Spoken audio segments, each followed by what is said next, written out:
So welcome to Python session again.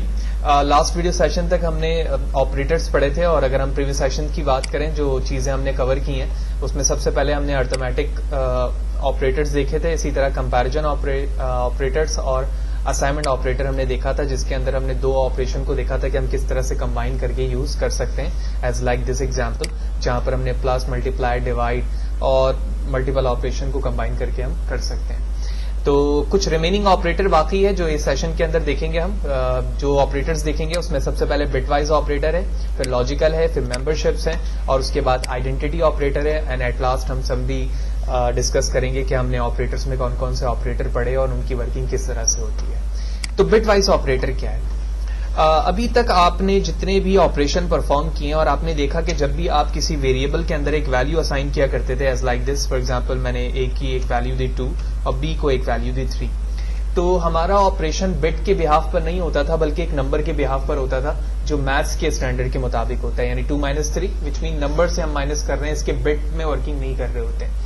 Almost अगर मैं बात करूं दूसरे प्रोग्रामिंग लैंग्वेज में तो बिट वाइज ऑपरेटर मौजूद है। आप सी की बात करें, C# की बात करें, C++ की बात करें या फिर जावा की बात करें तो उसमें बिटवाइज ऑपरेशन मौजूद है। इसी तरह बिटवाइज ऑपरेटर पाइथन के अंदर भी मौजूद है। इसकी वर्किंग किस तरह से होती है वो हम देखेंगे। तो कौन कौन से ऑपरेटर इसमें इस्तेमाल होते हैं और इसे क्या नाम है उनका वो यहाँ पर समझते हैं। तो सबसे पहले बिटवाइज ऑपरेटर में एंड है, फिर और है, फिर जोर है, फिर नॉट है, फिर राइट शिफ्ट है और उसके बाद लेफ्ट शिफ्ट है। तो इन चीजों को समझते हैं कि इनकी वर्किंग किस तरह से होती है। तो इस वक्त एक ब्लैंक स्नैप है मेरे पास एज लाइक दिस वन, ठीक है। तो सबसे पहले ए की वैल्यू क्या है? ए की वैल्यू है 2, ठीक है, जो कि बाइनरी में इक्विवेलेंट होता है 10 के, ठीक है। अगर मैं बाइनरी में लिखूं 2 को तो वो 10 के बराबर होता है, 1 1 10, ठीक है। तो ये 10 हो गया। इसी तरह अगर मैं बात करता हूं 3 की जो कि बी की वैल्यू है और अगर आप इसे बाइनरी में लिखें तो ये होगा 11, ठीक है। ये हमारी बाइनरी कन्वर्जन हो गई और मैं कह सकता हूं 2 अब बिट वाइज में कन्वर्ट हो चुका है, ठीक है।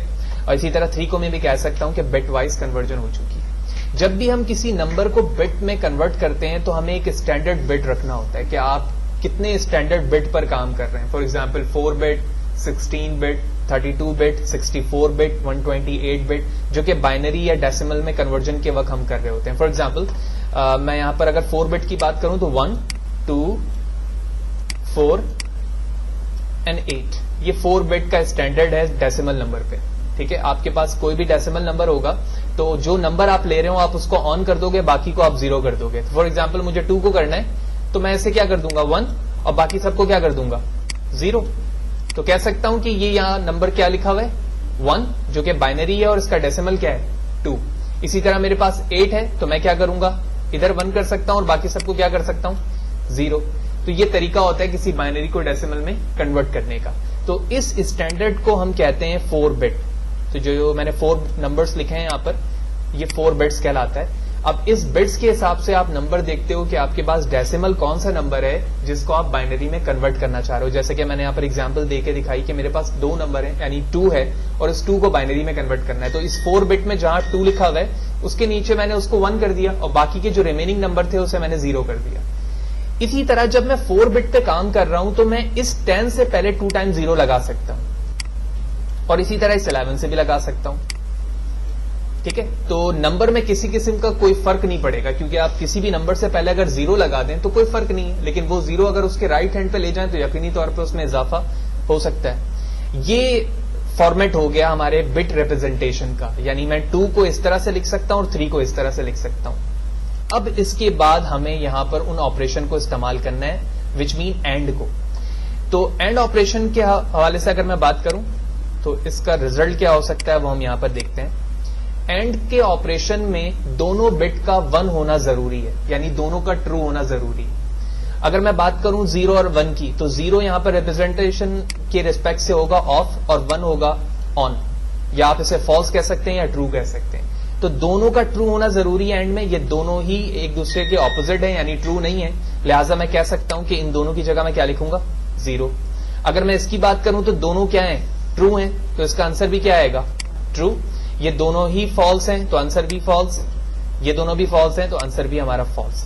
तो एंड ऑपरेशन जब मैं 2 और 3 के बिहाफ पर अप्लाई करूंगा तो आंसर बाइनरी में क्या आ रहा है 2, और अगर मैं इस बाइनरी को कन्वर्ट करूं बाइनरी में तो ये दोबारा क्या हो जाएगा, आई मीन डेसिमल में, तो ये 2 हो जाएगा। लेट्स सी कि इसका आंसर यही आएगा जब मैं इस पर अप्लाई करूंगा।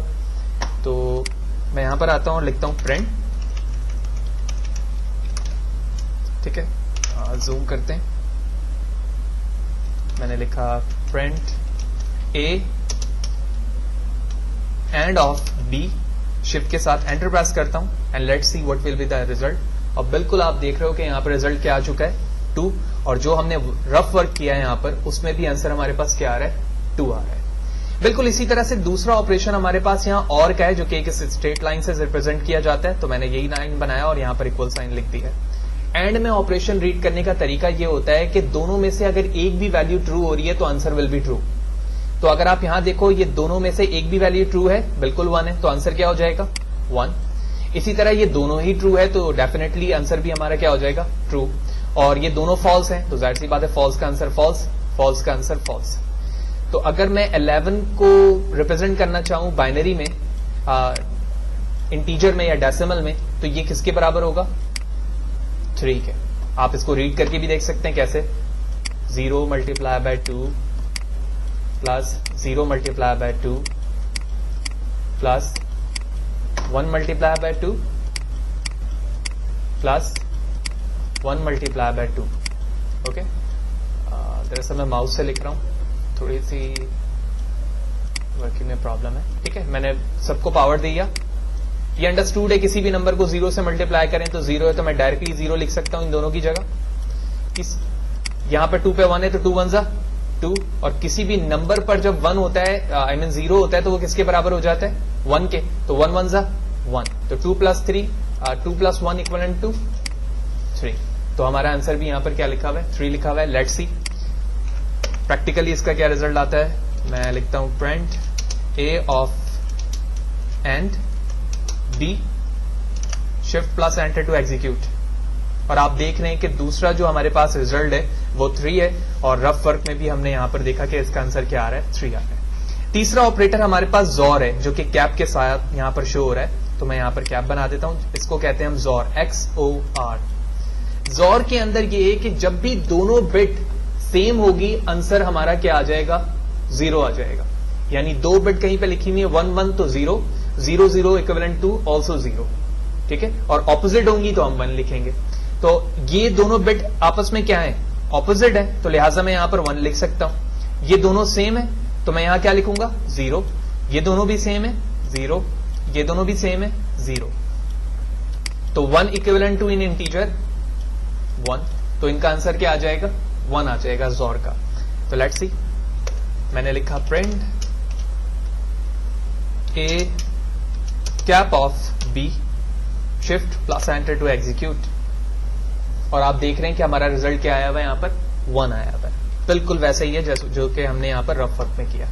इसके बाद तीसरा ऑपरेशन जो है हमारे पास है वो है नॉट का, और इस नॉट के साइन को हम इस तरह से रिप्रेजेंट करते हैं और ये कहलाता है टूस कॉम्प्लीमेंट। ठीक है, इसको हम कहते हैं टूस कॉम्प्लीमेंट।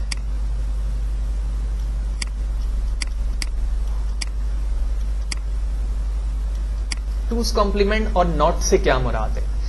एक तरीका इसको रीड करने का या सॉल्व करने का ये होता है कि जिस वैल्यू पर आप नॉट अप्लाई कर रहे हैं वो हमेशा सिंगल ही वेरिएबल के साथ होगा। यानी अभी तक आपने देखा कि A and B, A not B, A XOR B, लेकिन नॉट हमेशा हम एक के साथ इस्तेमाल करते हैं। यानी नॉट को लिखने का तरीका ये होगा टिल्ड ऑफ ए, इसके साथ दूसरे वेरिएबल हम नहीं लिख सकते। यानी नॉट हमेशा एक वेरिएबल के साथ यूज होता है, जैसे कि मैंने यहां लिखा है। अब ये कैसे होता है, फॉर एग्जाम्पल ए की ओरिजिनल वैल्यू है 0 0 1 0, जो कि किसके इक्विवेलेंट है 2 के। अब इस पे मुझे नॉट अप्लाई करना है तो 0 1 हो जाएंगे और 1 क्या हो जाएंगे 0, तो मैं इसकी जगह 1 लिख सकता हूं, इसकी जगह 1 लिख सकता हूं, इस 1 की जगह 0 लिखूंगा और इस 0 की जगह 1 लिख सकता हूं। तो ये हमारा क्या हो जाएगा आंसर हो जाएगा। क्यों? क्योंकि हमने इसकी तमाम बिट को एक्सचेंज कर दिया है, ऑपोजिट कर दिया है एक दूसरे के, इसको हम कहते हैं नॉट। वेयर एज दूसरी डेफिनेशन के मुताबिक टूस कॉम्प्लीमेंट क्या चीज है, तो टूस कॉम्प्लीमेंट का फॉर्मूला होता है माइनस n प्लस 1। यहां पर n से मुराद वो वैल्यू है जिस पर तुम 2's कॉम्प्लीमेंट अप्लाई करना चाहते हो। तो n की वैल्यू क्या है? 0010। तो मैंने लिखा 0010। इस पे ऐड क्या करना है मुझे? 1। तो मैंने 1 लिखा। तो 0 1 1 1 1 0 0 और यहां पर साइन कौन सा मौजूद है? माइनस का, तो माइनस लिख दिया मैंने यहां पर। 11 किसके इक्विवेलेंट होता है डेसिमल या इंटीजर में? 3 के। यहां लिखा हुआ है, तो मैंने 3 लिखा, लेकिन इसके साथ साइन क्या मौजूद है? माइनस का, मैंने माइनस लिख दिया। तो इसका मतलब यह हुआ कि अगर मैं नॉट या 2's कॉम्प्लीमेंट अप्लाई करूंगा a पर, तो इसका आंसर क्या आना चाहिए? -3, या फिर ये जो वैल्यू है इसका जो कन्वर्जन होगा डेसिमल में, वटएवर जो भी, वो हमारा आंसर आना चाहिए। लेकिन मेजॉरिटी प्रोग्रामिंग लैंग्वेज के अंदर जो इस नॉट का मतलब होता है 2's कॉम्प्लीमेंट, और इस 2's कॉम्प्लीमेंट का जो हमारे पास रिजल्ट आ रहा है वो क्या आ रहा है? -3। लेट्स सी कि हमारे पास यही रिजल्ट आता है या नहीं। लिहाजा मैं जूम करता हूं, यहां पे हम लिखते हैं प्रिंट। प्रिंट लिखने के बाद मैंने लिखा tilde of a, shift enter to execute, और बिल्कुल हमारे पास वही वैल्यू आ रही है जो अभी हमने रफ वर्क में देखा, -3। ठीक है, जूम आउट करते हैं, और -3 हमारे पास की वैल्यू है। तो इस वक्त तक हमने इन चारों ऑपरेशन को देखा कि ये चारों ऑपरेशन किस तरह से वर्क करते हैं। ठीक है, यहां तो हमें डायरेक्टली उसका आउटपुट मिल रहा है, लेकिन हमने इस रफ वर्क में देखा कि इसके जो आउटपुट पे बैक हैंड पे वर्किंग चल रही है वो किस तरह से चल रही है, और हमने उसकी वर्किंग करके भी यहां पर देखा।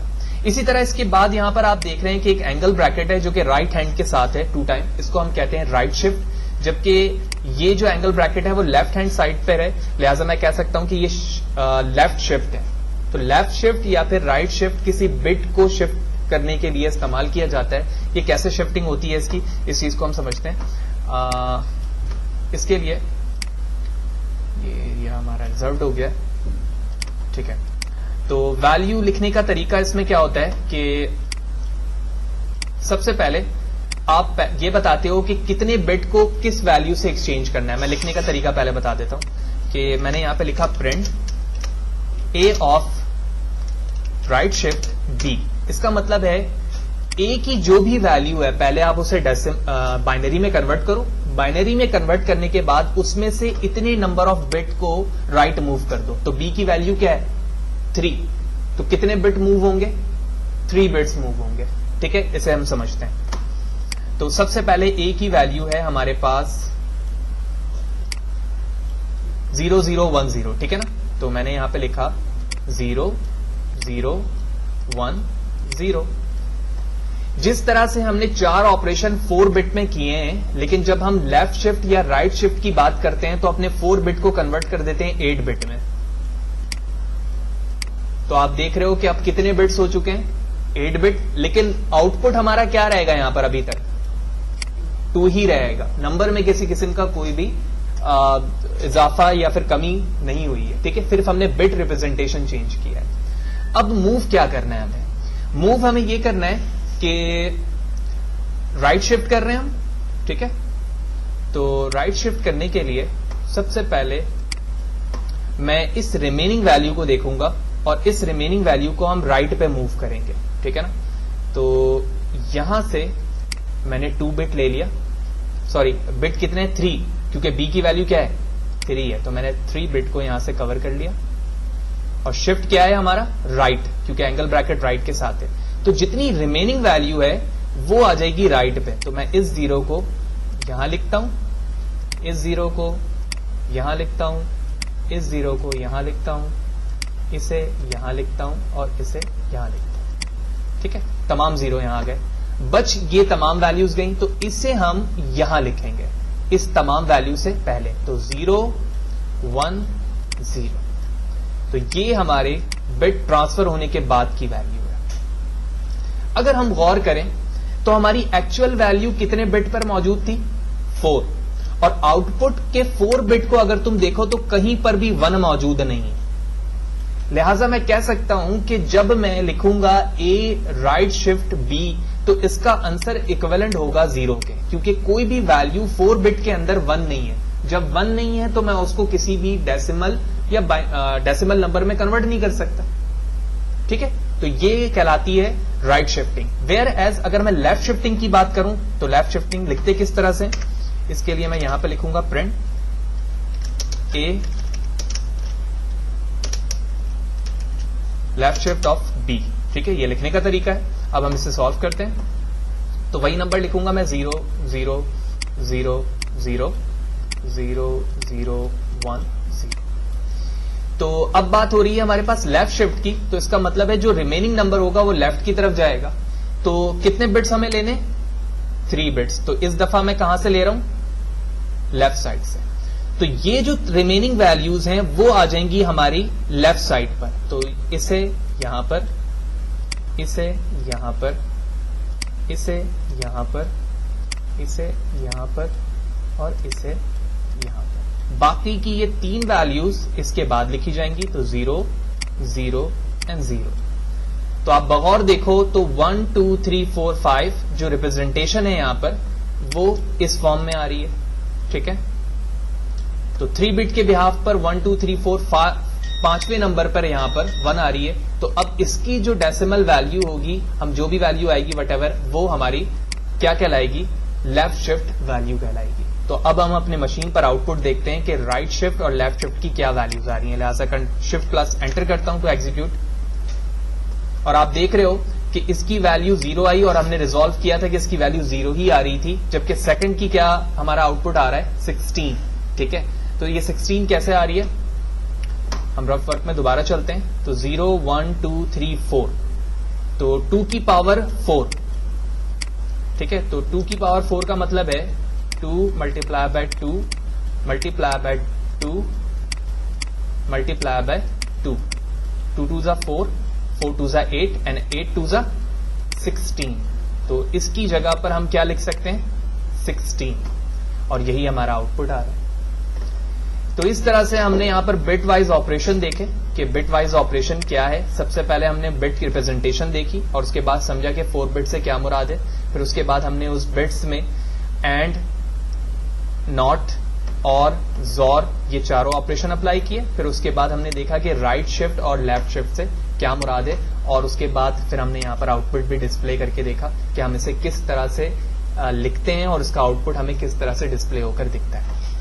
देन आगे चलते हैं। इसके बाद है हमारे पास लॉजिकल ऑपरेटर। लॉजिकल ऑपरेटर हमारे पास 3 हैं जो यहां पर इस्तेमाल किए जाते हैं, जिसको हम इंग्लिश फेस पे लिखते हैं एज लाइक एंड, और एंड, नॉट।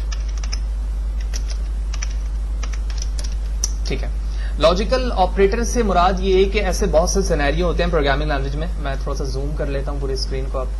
ठीक है, जहां पर आप एक से ज्यादा कंडीशन एक साथ देना चाहते हैं। ठीक है, और एक से ज्यादा कंडीशन देने के बाद आप उनके दरमियान इस लॉजिकल ऑपरेटर को लिखते हैं, जिससे एट अ टाइम आप मल्टीपल कंडीशन को टेस्ट कर सकते हैं। तो पहले तो इनको हम बेसिक तरीके से देखेंगे और फिर उसे हम देखेंगे कि हम मल्टीपल कंडीशन के दरमियान कैसे इस्तेमाल कर सकते हैं। लिहाजा इसके लिए मैं एक वेरिएबल लेता हूं और इसमें स्टोर करवाता हूं ट्रू, जिसे हम बूलियन कहते हैं, और एक में स्टोर करवाता हूं फॉल्स। तो हम जानते हैं कि ए की वैल्यू ट्रू है और बी की वैल्यू फॉल्स है। तो उसके बाद मैंने यहां लिखा print a and b. Similarly इस लाइन को हम कॉपी करते हैं, पेस्ट करता हूं, यहां पे लिखा मैंने और हम जानते हैं जैसे कि हमने वहां पर भी देखा बिट वाइज में कि नॉट हमेशा हम एक ही ऑपरेटर के साथ इस्तेमाल कर सकते हैं, लेकिन वाज़ेह है वो बिट वाइज था, ये बिट वाइज नहीं है, लिहाजा मैंने नॉट बी लिखा।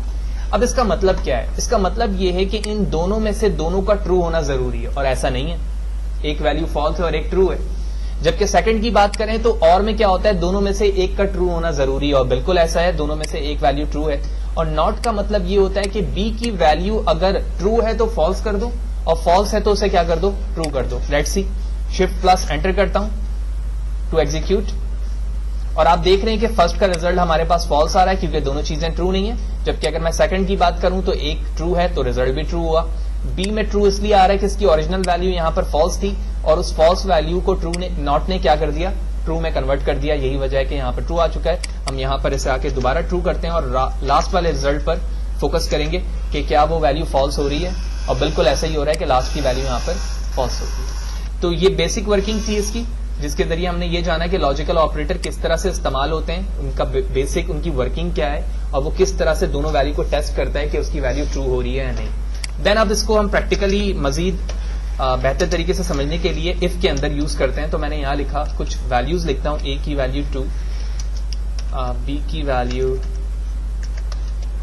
5 है एंड सिमिलरली सी की वैल्यू यहां पर 50 है। ठीक है, तो मैं यहां पर इफ पे कहता हूं if A is greater than equal to 5 and B is greater than equal to 10 और C is greater than equal to 49। इन दोनों ऑपरेशन के दरमियान मैं एक ब्रैकेट यूज करता हूं ताकि ये सेपरेट हो जाए और इसी तरह इस सी को भी मैं सेपरेट कर देता हूं।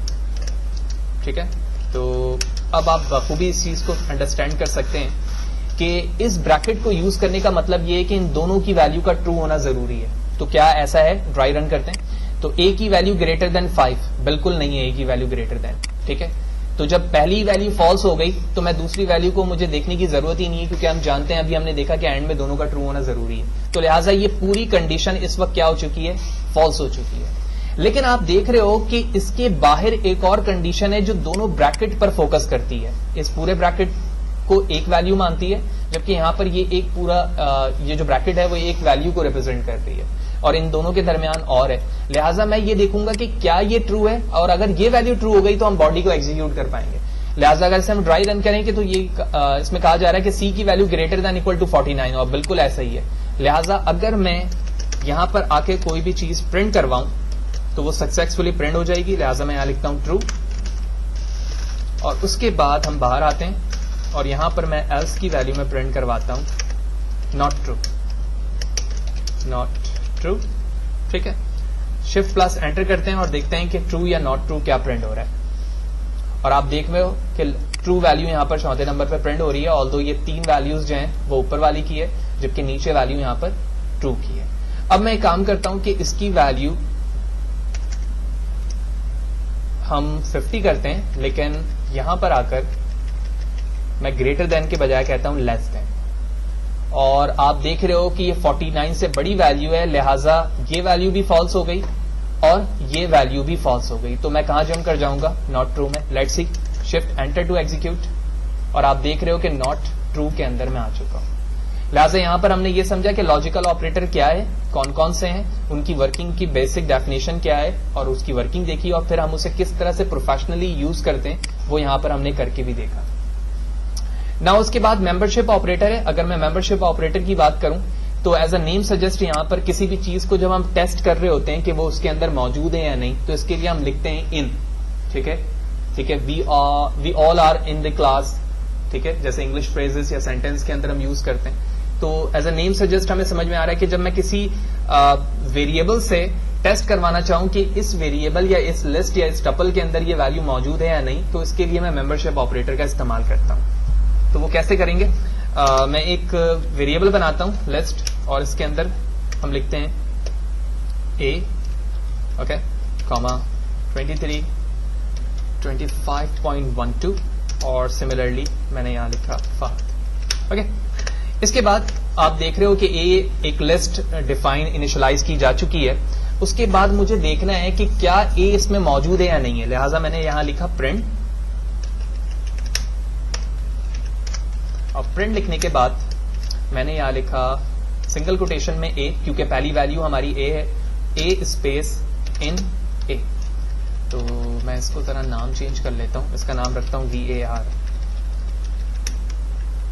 और यहां पे भी लिख देता हूं VAR। तो इसका मतलब ये हुआ कि VAR में टेस्ट चेक करो कि क्या यहां वहां पर ए मौजूद है। Let's see, shift enter to execute. तो आंसर हमारा आया ट्रू। इसका मतलब है कि ए इसमें मौजूद है। इसी तरह मैं यहां पे लिखता हूं नॉट इन। नॉट इन का मतलब यह है कि मैं ये कह रहा हूं कि ए इसमें मौजूद नहीं है। मैंने हार्ड कोडेड यहां पर लिखा है, मशीन अपने आउटपुट को क्या देखती है, उसने कहा फॉल्स। जो चीज आपने लिखी है वो फॉल्स है, ए उसमें मौजूद है। ठीक है, तो इस तरह से हम इन एंड नॉट इन को इस्तेमाल करते हैं। इसी तरह जो चीज यहां पर नहीं है मैं वो लिखता हूं। अब मैंने यहां लिखा 100, मैं कहता हूं 100 इसमें मौजूद नहीं है। ठीक है, इसका मतलब है मैं सही बात कह रहा हूं।